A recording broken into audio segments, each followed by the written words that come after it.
Assalamu alaikum dear students. I am Alina Naeem from Department of Zoology, Superior College, Wazirabad, and today I am here with you with lecture number 11 of Wildlife of Pakistan.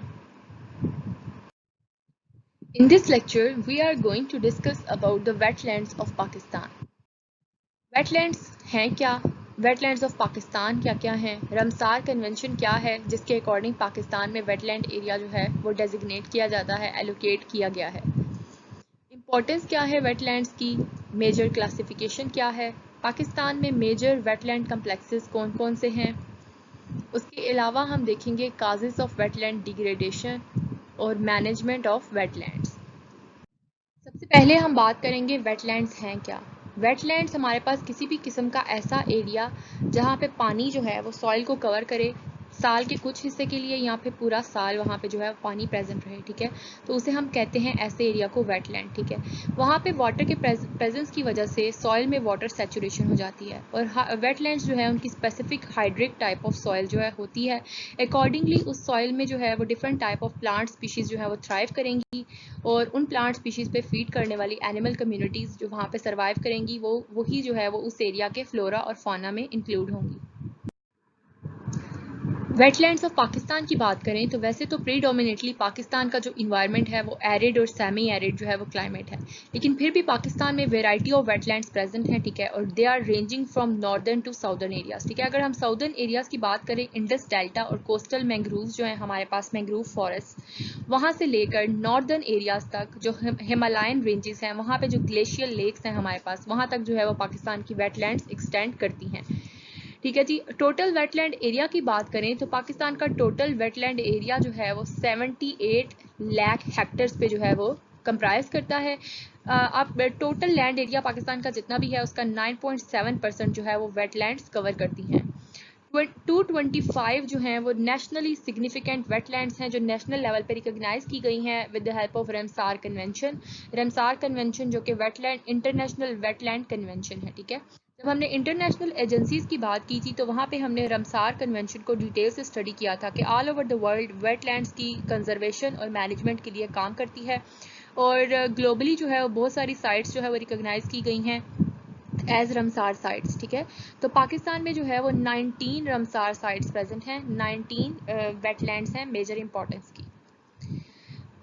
Biodiversity जो है वो although यहाँ पे बहुत ज़्यादा rich है क्योंकि water saturation की वजह से बहुत सारी स्पेसिफिक प्लांट स्पीशीज़ जो है वो यहाँ प्रेजेंट हैं जो कि दूसरे एरियाज में प्रेजेंट नहीं होती, ठीक है। अकॉर्डिंगली बहुत सारी ऐसा फाना, ऐसा वाइल्ड फाना हमारे पास प्रेजेंट है जो कि दूसरे एरिया से डिफर करता है, लेकिन फिर भी जो है वो अगर हम कंजर्वेशन मेजर्स की बात करें या सस्टेनेबल डेवलपमेंट की तो वेटलैंड्स जो है वो they are a neglected area और उनकी कंजर्वेशन और प्रोटेक्शन के हवाले से उन्हें बहुत सारे इश्यूज फेस करने पड़ते हैं, ठीक है। तो हम सारे के सारे जो है वो डिटेल से पाकिस्तान की वेटलैंड्स डिस्कस करेंगे और फिर देखेंगे कि पाकिस्तान में वेटलैंड्स को किस किस्म के जो है वो प्रोटेक्शन और कंजर्वेशन इश्यूज फेस करने पड़ रहे हैं। रमसार कन्वेंशन की अगर बात करें तो वेटलैंड्स को डिफाइन करते हैं areas of Marsh, fan, peat land और वाटर, वेदर नेचुरल और आर्टिफिशियल, परमानेंट और temporary, with water that is static और फ्लोइंग, फ्रेश, ब्रैकिश और salt, including areas of marine water the depth of which at low tide does not exceed 6 metres, ठीक है। तो कोई भी ऐसा मार्शी पीटी एरिया जहाँ पर वाटर नेचुरली या आर्टिफिशियली प्रेजेंट है, चाहे वो परमानेंट प्रेजेंट है उस एरिया में या टेम्परेरी कुछ अरसा के लिए जो है वहाँ पे वाटर प्रेजेंट है। वाटर जो वहाँ पे प्रेजेंट है वो स्टैटिक है या फ्लोइंग है, ठीक है जी, दोनों तरह के। और उसके अलावा सिर्फ और सिर्फ फ्रेश वाटर एरियाज ही वेटलैंड्स में नहीं आते बल्कि मेरीन वाटर एरियाज भी, ठीक है। और अगर सी की बात करें तो अप टू 6 मीटर्स जो लो टाइडल एरिया है वो भी जो है हमारे पास वेटलैंड में इंक्लूडेड है। 19 जो रमसार कन्वेंशन की जो है स्पेसिफिक साइट्स पाकिस्तान में प्रेजेंट हैं वो इस मैप के ऊपर शो की गई हैं। यहाँ पे से आप देख सकते हैं आईडी नंबर, वेटलैंड नंबर 19 तक तो जो है। फॉर एग्जांपल अगर हम बात करें किसी भी एक नंबर अस्तोला आइलैंड की अगर हम बात करें तो फर्स्ट हमारे पास जो यहाँ पे आईडी में गिवन है, तो ये देखें मैप पे 1 नंबर से शो की गई है, ठीक है। अकॉर्डिंगली 19 की 19 वेटलैंड्स जो यहाँ पे मैप के लेजेंड में दी गई हैं वो सब की सब इस मैप के ऊपर शो की गई हैं, ठीक है जी। जैसे हम बात करते हैं डिफरेंट जो वेटलैंड्स है वो डिफरेंट जगह पे लोकेटेड है, ठीक है। फॉर एग्जांपल अगर हम बात करें सेकंड चश्मा बराज की, तो ये देखें नंबर 2 यहाँ पे जो है वो पंजाब में तोंसा और चश्मा बराज जहाँ पे प्रेजेंट है वहाँ पे इसका नंबर भी मेंशन किया गया है, ठीक है जी। अकॉर्डिंगली बाकी की सारी भी इसी तरह मैप पे मेंशन की गई हैं। सारी की सारी वेटलैंड्स वही 19 रमसार साइट्स जो पाकिस्तान में प्रेजेंट हैं, मेजर इंपॉर्टेंस की वेटलैंड्स, उन सब की जो है वो प्रोविंस वाइज डिस्टिंग्विश किया गया है कि कौन से जो है वो पाकिस्तान के प्रोविंस में प्रेजेंट है। जैसे for example Hub dam, Astola island, Jiwani coastal wetland, Miani Hor, और ये सारी की सारी जो है किधर प्रेजेंट है, बलोचिस्तान में, ठीक है। हब डैम में आप देख सकते हैं कि बलोचिस्तान और सिंध दोनों मेंशन किए गए हैं। हम hub dam wild life sanctuary भी डिस्कस कर चुके हैं और कीरथड़ नेशनल पार्क के साथ लिंक भी हमने इसको किया था, ठीक है। तो वहाँ पे भी हमने देखा था कि हब डैम जो है वो बलोचिस्तान और सिंध के बॉर्डर पे लोकेटेड है। दैट्स वाई ये दोनों की दोनों प्रोविंसेस में इंक्लूड होता है, ठीक है जी। उसके बाद पंजाब की अगर हम वेटलैंड्स की बात करें तो उसमें जी हमारे पास इंपॉर्टेंट है चश्मा और तोंसा बराज। उसके अलावा उचाली कम्प्लेक्स है जिसके अंदर हमारे पास खबाकी, उचाली और जालर लेक्स की वेटलैंड आ जाती हैं, ठीक है जी। खैबर पख्तूनख्वा की बात करें तो टंडा डैम और थानेदार वाला डैम है हमारे पास, और ये भी हम जो है ये दोनों की दोनों वेटलैंड्स जो हैं इनको गेम रिजर्व का भी दर्जा दिया गया है। गेम रिजर्व्स में भी हमने इसको डिस्कस किया था। सिंध की बात करें, नंबर ऑफ वेटलैंड्स जो है वो सिंध में प्रेजेंट हैं, जिसमें हमारे पास जो जिसमें आप लोग जिससे फेमिलियर हैं वो है इंडस डेल्टा, और उसके अलावा खलीजी लेक, उसके अलावा किंजार लेक, ये पाकिस्तान की बहुत बड़ी जो है वो लेक इकोसिस्टम है सिंध में। Run of Kutch, Noori lagoon, जबू लगून, और ये सारी की सारी जो हैं वो सिंध की वेटलैंड्स हैं। इनका एरिया हेक्टर्स में और इनके कोऑर्डिनेट्स एग्जैक्ट लोकेशंस जो हैं वो गिवन है। इंपॉर्टेंस ऑफ वेटलैंड्स की इंपॉर्टेंस की बात की जाए तो they are a important source of food supply, ठीक है। वहाँ पे बहुत सारे जो है हमारे पास लीफी प्लांट्स और वेजिटेबल्स ग्रो करते हैं। बहुत सारी क्रॉप्स जो है वो वेटलैंड एरियाज़ में जहाँ पे पानी जो है वो सारा साल नहीं रहता, ऐसी फील्ड्स में बहुत सारी क्रॉप्स ग्रो कराई जाती हैं, ठीक है। तो वहाँ से जो है वो फूड ऑब्टेन की जाती है, ठीक है। उसके अलावा जो है बहुत सारे प्लांट्स जब ग्रो करते हैं तो बहुत सारे एनिमल्स अकॉर्डिंगली बहुत सारा वाइल्ड फाना जो है वहाँ पे एग्जिस्ट करता है, थ्राइव करता है। उसके अलावा ऑक्सीजन का सोर्स है जी, प्लांट और एल्गी जब फोटोसिंथेसिस करते हैं तो ऑक्सीजन इन्वायरमेंट में रिलीज करते हैं। जितना भी पानी है उसे फिल्टर करते हैं वेटलैंड्स, और उसे जो है वो टॉक्सिन्स से, यहाँ पे जितने भी प्लांट्स हैं वो उसे टॉक्सिन फ्री कर देते हैं। पानी जो है वो अब्जॉर्ब कर लेता है, वेटलैंड्स जो है वो अब्जॉर्ब कर लेते हैं सारा का सारा टॉक्सिन वाटर से, और उसे क्लीन कर देते हैं before entering into major waterways. जब वो मेजर वाटर बॉडीज़ में, बड़ी वाटर बॉडीज़ में एंटर होता है तो वो क्लीन होता है, साफ़ होता है। उसके अलावा स्टॉर्म्स, फ्लड्स और जितने भी कोस्टल एरियाज़ में जितनी भी टाइडल मूवमेंट्स होती हैं, ठीक है, उनसे भी प्रोटेक्शन प्रोवाइड करते हैं। और लैंड्स के पॉइंट ऑफ व्यू से इंपॉर्टेंट है कैसे कि ये टूरिस्ट को अट्रैक्ट करते हैं, तो रिक्रिएशनल अपॉर्चुनिटीज़ प्रोवाइड करते हैं, और इसके अलावा न्यूट्रिएंट्स स्टोर करते हैं, and they are recorded as the more important productive system. 3 categories में मेजर जो है हम वेटलैंड्स को डिवाइड करते हैं अगर क्लासीफाई किया जाए तो। इनलैंड वेटलैंड्स है हमारे पास मैरीन और मैन मेड, ठीक है। इनकी हम फर्दर जो है वो डिस्क्रिप्शन देखेंगे नेक्स्ट स्लाइड में। वेटलैंड्स जो है वो बहुत सारे प्लांट्स और प्लांट सोर्सेज की वजह से, प्रोडक्टिविटी की वजह से, स्टेपल फूड सोर्सेज की वजह से, लाइफ स्टॉक ग्रेजिंग की वजह से, फॉडर और फ्यूल फूड और ट्रांसपोर्ट, एनर्जी जनरेशन और इरीगेशन पर्पसेस की वजह से जो है वो इकोनॉमी किसी भी कंट्री की इकोनॉमी में बहुत बड़ा रोल प्ले करते हैं, ठीक है। They provide substantial economic benefits, और अकॉर्डिंगली जो है वो बहुत सारे एनिमल्स को, मैमल्स को, बहुत सारी वाइल्ड लाइफ को हैबिटाट प्रोवाइड करते हैं, जिसमें मोस्टली जो सबसे ज़्यादा इंपॉर्टेंट हैं हमारे पास आते हैं smooth coated otter, Indus dolphin, fishing cat, hog deer और वाइल्ड बॉय। 3 तरह के जो वेटलैंड्स हम मेजर अगर क्लासीफाई करें तो हमारे पास यहाँ तो इनलैंड वेटलैंड्स हो सकते हैं। इनलैंड वेटलैंड्स जो भी परमानेंट स्ट्रीम्स, लेक्स, पॉन्ड्स और वाटरफॉल्स, जो परमानेंट वाटर बॉडीज़ प्रेजेंट होती हैं अराउंड द कंट्री, जहाँ पे भी किसी भी रीजन में जो लोकेटेड होती हैं, ठीक है। वहाँ पे जो है वो सीजनल या इरेगुलर जो है वो पानी, या तो सीजनल वहाँ पे जो है वो वाटर प्रेजेंट होता है, या फिर इरेगुलर किसी भी टाइम पे, ठीक है। तो उन सबको हम कहते हैं इनलैंड वेटलैंड्स, ठीक है।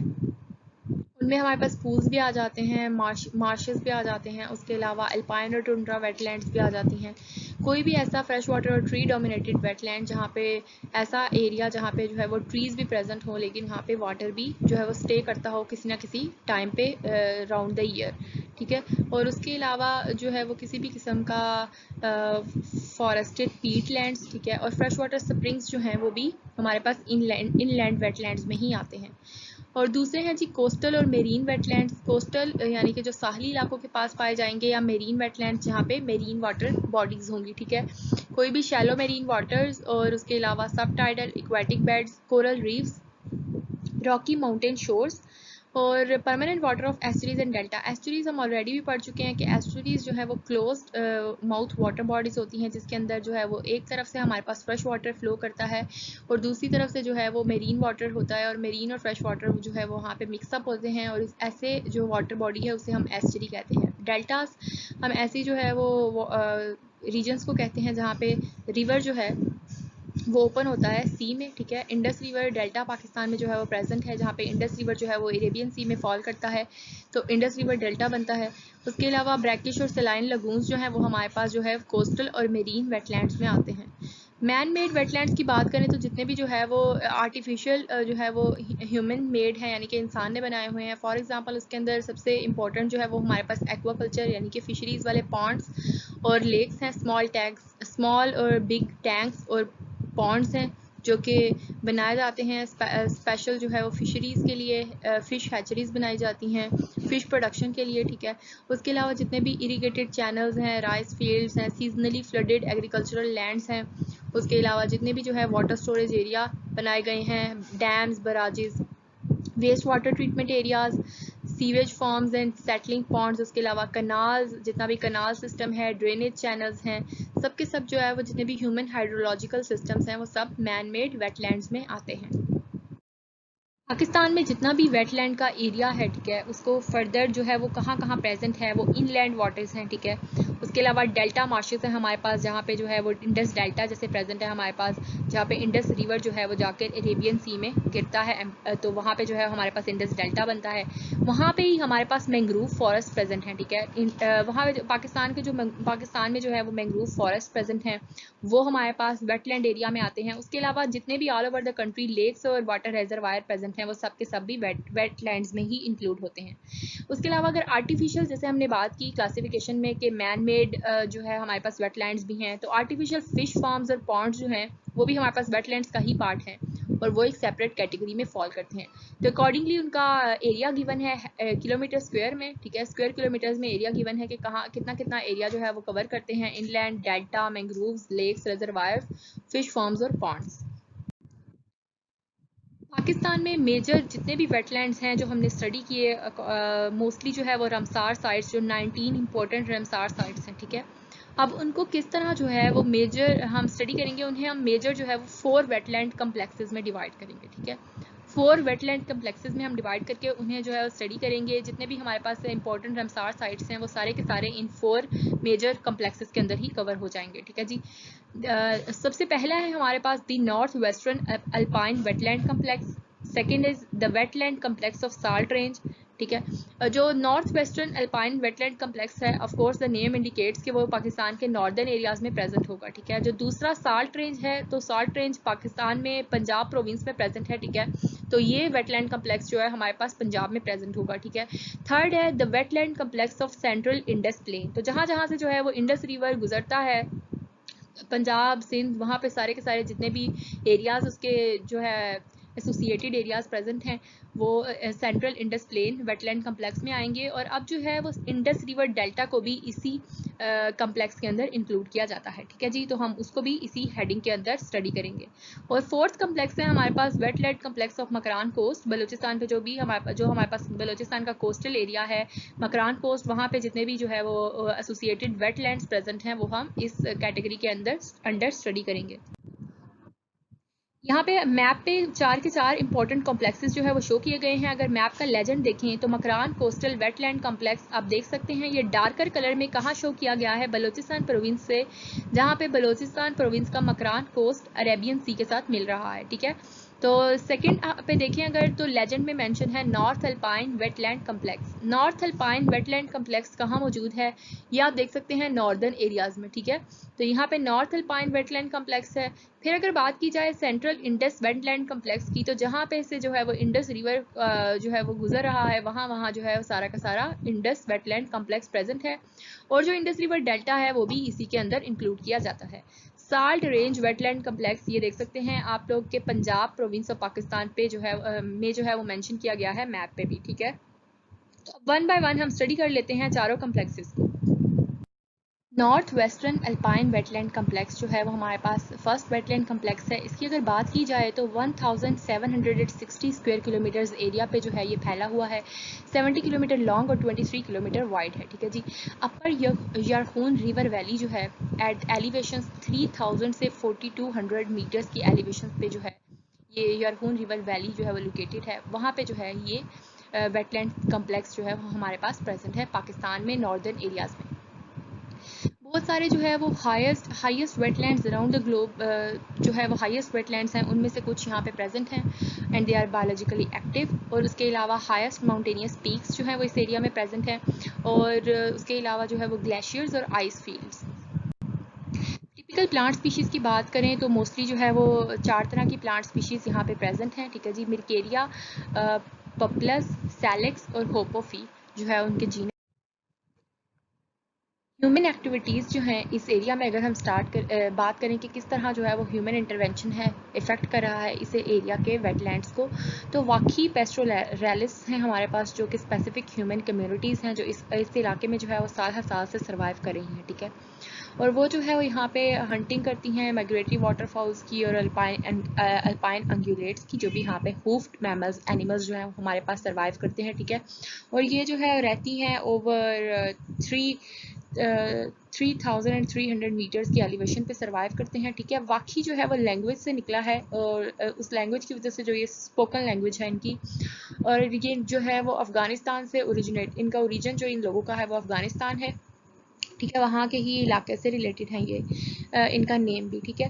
और यहाँ पे जो है वो सबसे बड़ा प्रॉब्लम उनको क्या फेस करना पड़ता है जब वो यहाँ रहते हैं, तो उन्हें सबसे बड़ा प्रॉब्लम फेस करना पड़ता है जी फ्यूल का, ठीक है, स्पेस हीटिंग का और कुकिंग का, ठीक है। जो भी उधर उनको रहने और खाना पकाने और हीटिंग पर्पजेज़ के लिए जो फ्यूल चाहिए, वुड चाहिए, ठीक है।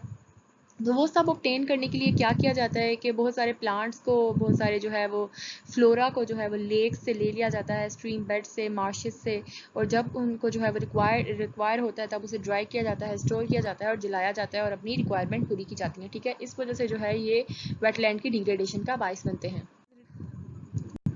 जो भी उनका नेसेसरी लाइफ स्टॉक है, जो उनके पालतू जो है वो डोमेस्टिकेटेड एनिमल्स हैं, मवेशी हैं, वो सब के सब भी जो है वो डिपेंड करते हैं अल्पाइन वेटलैंड्स की वेजिटेशन के ऊपर, ठीक है। और जो भी उनका उसके अलावा एडिशनल लाइफ स्टॉक है उसे शिफ्ट कर दिया जाता है down the valleys where the climate is relatively milder, ठीक है। और वहाँ पे भी जो है वो रिसोर्सेज जो है वो एक्सप्लॉइट किए जाते हैं, ठीक है। Seasonal migration leads to over crowding of domestic animals along the permanent water resources, ठीक है। उसकी वजह से जो है वो इनका लाइफ स्टॉक भी उधर प्रेजेंट होता है, और भी जो उनसे एनिमल्स आते हैं, तो फिर क्या होता है जी, कंपटीशन जनरेट हो जाता है वहाँ पे फूड और वाटर रिसोर्सेज के लिए एनिमल्स में, ठीक है। उसके अलावा रिमोट वाटर बॉडीज जितनी भी जो है वेजिटेशन और फ्लोरा और जितना भी जो है वो plants as a food obtain करते जाते हैं वाटर बॉडीज से, वेटलैंड से, जो भी वहाँ पे एरियाज हैं, ठीक है। तो उसकी वजह से क्या होता है कि at the end of the season वो those areas become bare of the emergent flora, ठीक है। वहाँ पे किसी भी किस्म के प्लांट्स बाकी बचते ही नहीं हैं। एनिमल्स की बात करें तो यहाँ पे जो है वो 3 तरह के वाइल्ड एनिमल्स जो है वो मोस्टली प्रेजेंट हैं, जिसमें हमारे पास बियर्डेड वल्चर है जो कि बर्ड की स्पीशी है, और इसके अलावा मारखोर और golden marmot. Wetland complex of salt range wetland complex की बात करें तो ये हमारे पास लोकेटेड है पंजाब प्रोविंस ऑफ पाकिस्तान में। जब काला चिट्टा और साल्ट रेंजेस की हमने बात की थी तो हमने देखा था कि वो अटक के करीब ही कहीं प्रेजेंट थी, ठीक है। तो साल्ट हिल्स भी जो है वो हिली एरिया ऑफ पंजाब हमारे पास प्रेजेंट है, जेहलम वाली साइड पे जो है वो पंजाब में। और इसमें जो है वो सारे के सारे रॉकी साल्ट के एक्सटेंसिव रेंजेस इंक्लूड होते हैं, जो कि जिसमें हमारे पास जेहलम, कालाबाग के जो है वो माइंस आते हैं, ठीक है। 175 किलोमीटर इसकी लेंथ है, और जेहलम से जो है वो कालाबाग तक एक्सटेंड करती हैं। कौन कौन सी लेक्स इसमें इंक्लूडेड हैं वो हम नेक्स्ट स्लाइड में देखेंगे। और सबसे इम्पॉर्टेंट जो है इसका उचाली वेटलैंड कॉम्प्लेक्स है, ठीक है, जिसमें जो हमारे पास खबाकी और जालर लेक्स आती हैं। और रमसार कन्वेंशन ब्यूरो ने भी इसे इंटरनेशनल इंपॉर्टेंस की वेटलैंड के तौर पर रिकॉग्नाइज किया है। यहाँ पे कौन सी वाइल्ड लाइफ प्रेजेंट है वो भी हम नेक्स्ट देखते हैं। सबसे पहले देखेंगे कि wetland complex of salt range में कौन कौन सी हमारे पास जो है वो वेटलैंड्स आती हैं। कलर कहार, खबेकी, उचाली, जालर लेक और नमल लेक्स की जो वेटलैंड्स है हमारे पास आती हैं। ये सारे एरियाज जो है वो पंजाब में चकवाल और खुशाब वाली साइड पे जो है वो प्रेजेंट है, ठीक है। इनमें से कौन सी रमसार साइट्स हैं, उचाली कम्प्लेक्स है उसमें से, ठीक है। और किस किस को जो है वो किसी किस्म की प्रोटेक्शन दी गई है या प्रोटेक्टेड एरिया का स्टेटस। तो इनमें से जो हमारे पास 3 ऐसी हैं जिन्हें वाइल्ड लाइफ सेंचुरी जो है वो डिक्लेयर किया जा चुका है। और बस एक ऐसी जो है वो वेटलैंड है इस कॉम्प्लेक्स के अंदर, जालर लेक, जिसे अभी तक किसी भी किस्म का कोई भी प्रोटेक्शन स्टेटस डिक्लेयर नहीं किया गया। साल्ट रेंज कॉम्प्लेक्स की वाइल्ड लाइफ की बात की जाए तो इस वेटलैंड कॉम्प्लेक्स को में जो उचाली लेक है, उचाली कॉम्प्लेक्स, उसे इंटरनेशनल इंपॉर्टेंस दी गई है even by the Ramsar convention bureau. तो उसकी सबसे बड़ी वजह क्या है कि ग्लोबली थ्रेटेंड स्पीशी है जी जो वाइट हेडेड डक की, वो यहाँ पे प्रेजेंट है और ब्रीड करती है विंटर सीजन्स में उचाली वेटलैंड कॉम्प्लेक्स में। उसके अलावा 3 ऐसी बर्ड्स की स्पीशीज हैं जो रेड डाटा बुक में as a threatened species include की जा चुकी हैं। उसमें एक वल्चर, एक ईगल और एक प्लोवर की स्पीशी है, वो भी जो है वो यहाँ पे थ्राइव करती हैं। उसके अलावा बहुत सारी एवियन स्पीशीज हैं जिसमें फ्लेमिंगोज आ जाते हैं हमारे पास, और हारियर और गूज आ जाते हैं, ठीक है वो। और डक्स की और भी स्पीशीज हैं जो कि यहाँ पे इस वेटलैंड कॉम्प्लेक्स में प्रेजेंट हैं। नंबर 3 है हमारे पास wetland complex of central Indus plains, ठीक है। तो सेंट्रल इंडस प्लेन्स जो है वो हमारे पास कहाँ से कहाँ तक एक्सटेंड करते हैं। पंजाब प्रोविंस में चश्मा से लेकर सिंध प्रोविंस में सखर सिटी तक जो है वो एक्सटेंड करता है हमारे पास सेंट्रल इंडस प्लेन का वेटलैंड कॉम्प्लेक्स, ठीक है। इसमें जो भी जो है वो सारे के सारे लेक्स और स्ट्रीम्स इस इलाके में आते हैं, जितने भी लेक्स, स्ट्रीम्स और सीजनली फ्लड प्लेन्स, वो सब के सब जो है वो इस वेटलैंड कॉम्प्लेक्स में आएंगे। और 708 किलोमीटर इसकी जो है वो लेंथ है और 9 to 23 किलोमीटर वाइड हो सकता है, जबकि टोटल एरिया जो ये ऑक्यूपाई करता है वो है 9700 किलोमीटर्स का। और पाकिस्तान की जो फेमस इंडस डॉल्फिन है वो भी जो है वो इसी एरिया में लोकेटेड है, प्लांटानिस्टा माइनर इंडस डॉल्फिन। वो सारी टेक्निक्स जो किसी भी तरह से जो है वो इस रीजन की बायोडाइवर्सिटी को या इस रीजन का जो भी हमारे पास इको रीजन है हमारा, इसको किसी भी तरह से अगर इफेक्ट करती हैं तो उसमें हमारे पास आती हैं सबसे पहले हार्मफुल फिशिंग टेक्निक्स, ठीक है। जो भी फिश एक्सप्लॉयटेशन के लिए हार्मफुल टेक्निक्स यूज़ की जाती हैं, या ओवर फिशिंग, ठीक है। ओवर फिशिंग को जो है वो हम ऑलरेडी डिटेल में डिस्कस कर चुके हैं कि ओशन की जो है वो नेचुरल स्टॉक रिप्लेनिश होने से पहले ही जब फिशेज़ को हार्वेस्ट कर लिया जाता है तो उसको हम ओवर फिशिंग कहते हैं। और एक्सटेंसिव यूज़ ऑफ एग्रोकेमिकल्स, जितने भी जो है वो एग्रोकेमिकल्स और इंडस्ट्रियल एफ्लुएंट्स वगैरह रिलीज़ होते हैं वो डायरेक्ट अगर वाटर बॉडीज़ में रिलीज़ कर दिए जाएँ तो उसकी वजह से भी जो है वो इस जगह की वाइल्ड लाइफ बायोडाइवर्सिटी इफेक्ट होती है, ठीक है जी। उसके अलावा अर्बन और इंडस्ट्रियल सारा का सारा वेस्ट और एट द एंड हंटिंग, उस एरिया की जितनी भी वाइल्ड लाइफ है उन वाटर बॉडीज़ में जो सर्वाइव करती है उसकी हंटिंग, या फिर किसी भी तरह से जो है वो वेटलैंड फ्लोरा को डैमेज करना। अगर फ्लोरा को डैमेज कर दिया जाए तो इनडायरेक्ट जो उसका नुकसान है वो फाना को होता है, क्योंकि जो फ्लोरा है उसी पे फीड करके जो है वो फाना उस रीजन का सर्वाइव करता है, ठीक है जी। तो ये जो एरिया है हमारे पास सेंट्रल इंडस प्लेन का वेटलैंड कॉम्प्लेक्स, ये बहुत ज़्यादा जो है वो इकोनॉमी में भी कंट्रीब्यूट करता है, इको टूरिज्म को सपोर्ट करता है, ठीक है। तो इसको जो है वो प्रिजर्व करना, कंजर्व करना इंपॉर्टेंट है, ताकि जो है उसके सारे के सारे रिसोर्सेज को जो है वो इजीली मैनेज किया जा सके और इको टूरिज्म को भी सपोर्ट किया जा सके, रेवेन्यू प्रोड्यूसिंग एक्टिविटीज़ मेंटेन की जा सके।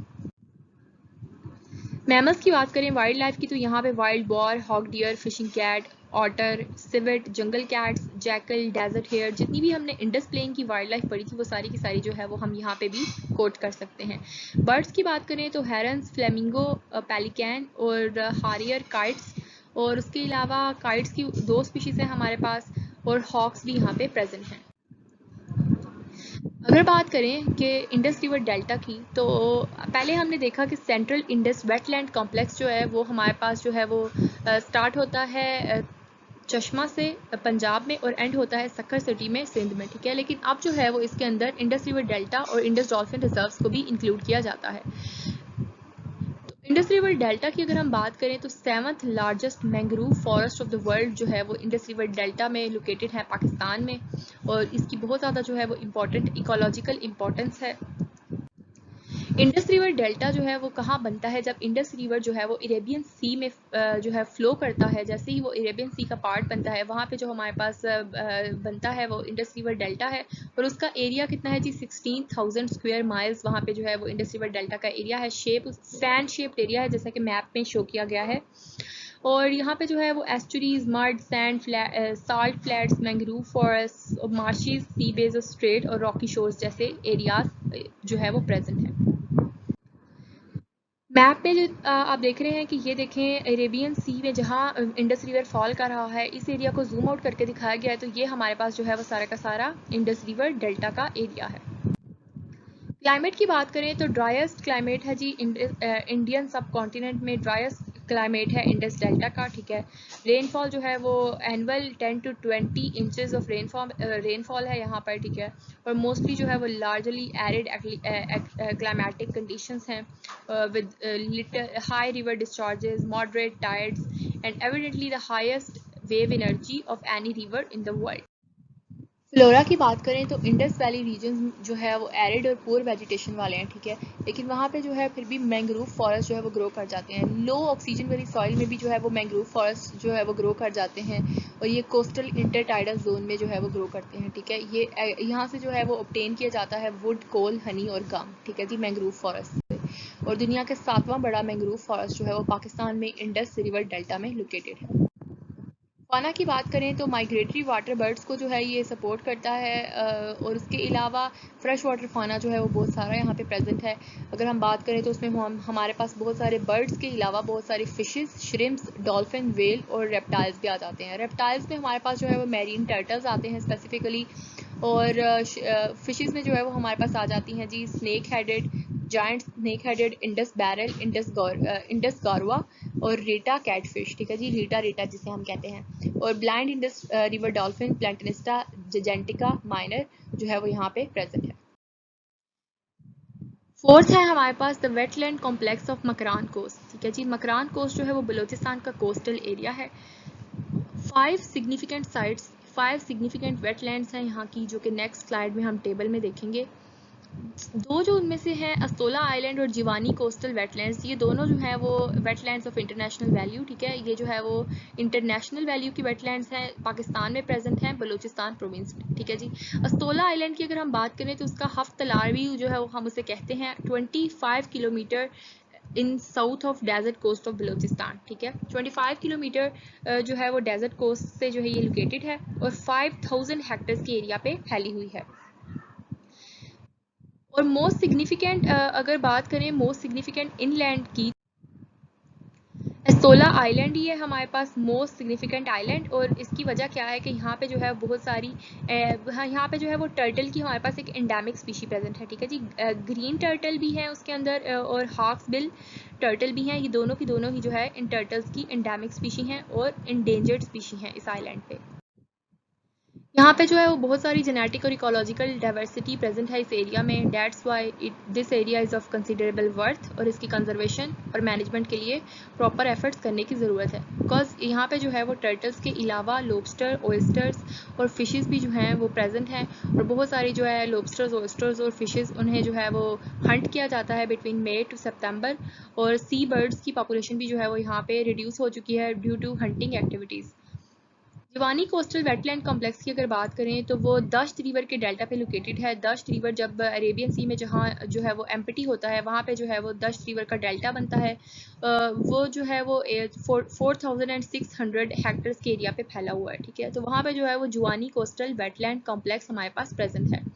इस वेटलैंड कॉम्प्लेक्स में हमारे पास जो सबसे इम्पोर्टेंट प्लांट स्पीशी है वो वही है जी मैंग्रोव फॉरेस्ट की हमारे पास प्लांट स्पीशी है। जो बहुत सारे जो है वो mangrove forest along the coastal areas of Balochistan भी जो है वो प्रेजेंट हैं। पहले हमने बात की थी मैंग्रोव फॉरेस्ट की सिंध कोस्टल रीजन पे, अब हम बात कर रहे हैं बलूचिस्तान के कोस्टल रीजन पे, मकरान कोस्टल रीजन पे। और उसके अलावा जो है वो इसकी कंसिडरेबल वर्थ इस वजह से भी है कि यहाँ पे जो है वो ग्रीन टर्टल्स और ऑलिव रिडली टर्टल्स जो कि एंडेमिक स्पीशी हैं वो पाई जाती हैं। बहुत सारे रेजिडेंट बर्ड स्पीशीज़ के अलावा यहाँ पे माइग्रेटरी बर्ड्स भी जो हैं वो रेगुलर विजिटर्स हैं इस कॉम्प्लेक्स के। ये है जी हमारे पास इसकी 5 इंपॉर्टेंट साइट्स: अकारा डैम, अस्तोला आइलैंड, अस्तोला सी माउंट, जिवानी एस्चरी और कलमात खोर। ठीक है जी। तो ये कहाँ पाई जाती हैं? सारी की सारी मकरान कोस्ट पे, और इनमें से सिर्फ और सिर्फ एक है अस्तोला आइलैंड जिसे वाइल्ड लाइफ सेंचुरी का जो है वो दर्जा दिया गया है, यानी कि प्रोटेक्शन स्टेटस दिया गया है। बाकी सारी की सारी नॉट प्रोटेक्टेड है। वाइल्ड लाइफ की बात करें तो ऑलरेडी हम डिस्कस कर चुके हैं टर्टल्स के बारे में और लॉबस्टर्स और ऑयस्टर्स के बारे में। उसके अलावा यहाँ पे जो है बहुत सारे वाटर्स और वाटरफॉल बर्ड्स जो हैं वो as a wintering breeding ground जो है ये कॉम्प्लेक्स एक्ट करता है। ठीक है।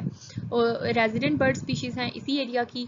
और उसके अलावा जो है अरेबियन सी जो इस एरिया के साथ लिंक्ड है, अरेबियन सी की वजह से जो है वो यहाँ पे बहुत सारे यूनिक मैमेलियन स्पीशीज़ पाए जाते हैं, जिसमें हमारे पास सबसे बड़ा और लार्जेस्ट लैंड मैमल है ब्लू वेल जो कि यहाँ पे प्रेजेंट है। उसके अलावा भी हमारे पास वेल्स की बहुत सारी species, fin whales, Bryde's whales, humpback whales, और उसके अलावा हमारे पास जो है वो डॉल्फिन की भी जो है वो डिफरेंट स्पीशीज़ यहाँ प्रेजेंट हैं। और उसके अलावा टर्टल्स की स्पीशी ऑलरेडी हम डिस्कस कर चुके हैं। डाइवर्स मेरीन लाइफ जो है along this coast line, along the Makran coast line is present. अब हम बात करेंगे major causes of wetland degradation in Pakistan. ठीक है, कि कौन कौन से ऐसे फैक्टर्स हैं जो कि लीड कर रहे हैं वेटलैंड डिग्रेडेशन को, कि वेटलैंड्स को किसी भी किस्म का जो है वो नुकसान फेस करना पड़ता है। ठीक है, तो उसमें सबसे पहले हमारे पास है जी agriculture expansion, forest clearing, large scale irrigation and river canalisation, और अर्बन एंड इंडस्ट्रियल पोल्यूशन। ठीक है, सबसे ज़्यादा इंपॉर्टेंट क्या है हमारे पास कि due to the lack of effective policies, के इफेक्टिव पॉलिसीज़ के ना होने की वजह से और किसी भी किस्म की एडिक्वेट मैनेजमेंट सिस्टम ना होने की वजह से क्या हो रहा है कि पॉपुलेशन इंक्रीज़ होने की वजह से कंस्ट्रक्शन पर्पसेस के लिए, और उसके अलावा जो है वो फूड डिमांड इंक्रीज़ होने की वजह से एग्रीकल्चर पर्पसेस के लिए जो है वो वेटलैंड्स को क्लियर किया जा रहा है, फॉरेस्ट को जो है वो क्लियर किया जा रहा है। उसकी वजह से जो है वो वेटलैंड्स को डिग्रेडेशन फेस करनी पड़ती है। ठीक है, और उसके अलावा अगर हम बात करें अर्बन और इंडस्ट्रियल पोल्यूशन की, तो अर्बन और इंडस्ट्रियल पोल्यूशन जो है वो किसी भी तरह से जो है वो अगर हमारे पास केमिकल्स और जितना भी जो है वो इंडस्ट्रियल वेस्ट है, ऑर्गेनिक है या इनऑर्गेनिक है, वो डायरेक्ट जो है वो वेटलैंड्स में डायरेक्ट जो है वो वाटर बॉडीज़ में अगर एक्सक्रीट कर दिया जाएगा तो उसकी वजह से जो है वो वाटर बॉडीज़ को नुकसान हो सकता है। और या फिर उसकी वजह ये है कि एक्सट्रैक्शन या फिर जो है वो वेटलैंड से जो है वो उनकी रीफिलिंग कैपेसिटी से ज़्यादा वाटर अगर एक्सट्रैक्ट कर लिया जाए, ठीक है, तो भी जो है वो वेटलैंड की डिग्रेडेशन को लीड करेगा।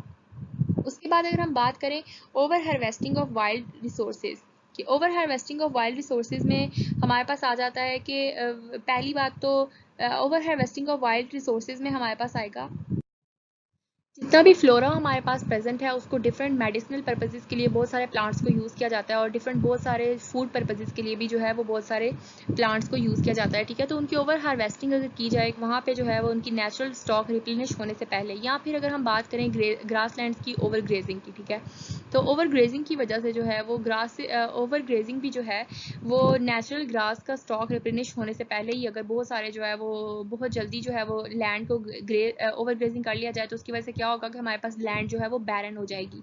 ठीक है, तो इसके अलावा अगर इन सब के अलावा अगर हम बात करें तो ग्लोबल वार्मिंग भी जो है वो हमारे पास एक और फैक्टर है जो कि लीड करता है वेटलैंड डिग्रेडेशन को। तो ग्लोबल वार्मिंग की वजह से क्या होता है कि ड्रॉट कंडीशंस जो है वो बहुत ज़्यादा हो जाती हैं, और जिसकी वजह, और दूसरी बात ये कि वाटर बॉडीज़ जो हैं उनका टेम्परेचर राइज करता है। ठीक है, ओवरऑल जो है वो जब ओवरऑल जो है ग्लोब का टेम्परेचर राइज करने की वजह से जितने भी वाटर बॉडीज प्रेजेंट हैं अराउंड द ग्लोब उनका टेम्परेचर भी इंक्रीज होता है, leading to the loss of species. ठीक है, जो स्पीशीज वहाँ सर्वाइव करती हैं उनका एनवायरनमेंट जो है वो सूटेबल नहीं रहता। और उसके अलावा जी ब्लीचिंग ऑफ कोरल रीफ्स भी जो है वो इसमें इंपॉर्टेंट कॉज। जो लोकल पाकिस्तान में जितनी भी वेटलैंड्स प्रेजेंट हैं उन सबको कंजर्व करने के लिए लोकली जो पाकिस्तान की ऑर्गेनाइजेशंस काम कर रही हैं, ठीक है, जितनी भी significant biodiversity, globally significant biodiversity इन एरियाज में प्रेजेंट है, ठीक है, तो उसकी वजह से इनको कंजर्व और रिस्टोर और प्रोटेक्ट करना ज़रूरी है। ठीक है, तो मेनली जो फोकस किया जा रहा है उसके दो मेन ऑब्जेक्टिव्स हैं इन वेटलैंड को कंजर्व करने के लिए।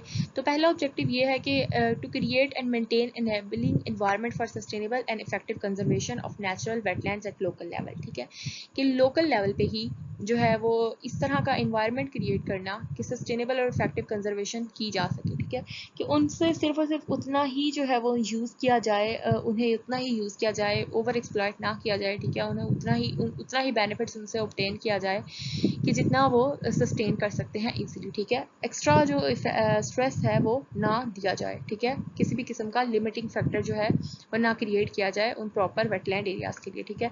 दूसरी बात ये है कि सस्टेनेबल वेटलैंड कंजर्वेशन स्ट्रेटजी को इम्प्लीमेंट कराने के लिए जो है वो 4 एग्जाम्पलरी जो है वो साइट्स क्रिएट की जाए, रिप्रेजेंटेटिव साइट्स के, वहाँ पे जो है वो कंजर्वेशन मेयर्स ली जाएँ, ठीक है, एज अ मॉडल, कि बाकी जगह पे भी जो है वो बिल्कुल वैसे ही वेटलैंड की कंजर्वेशन की जाए। उसके बाद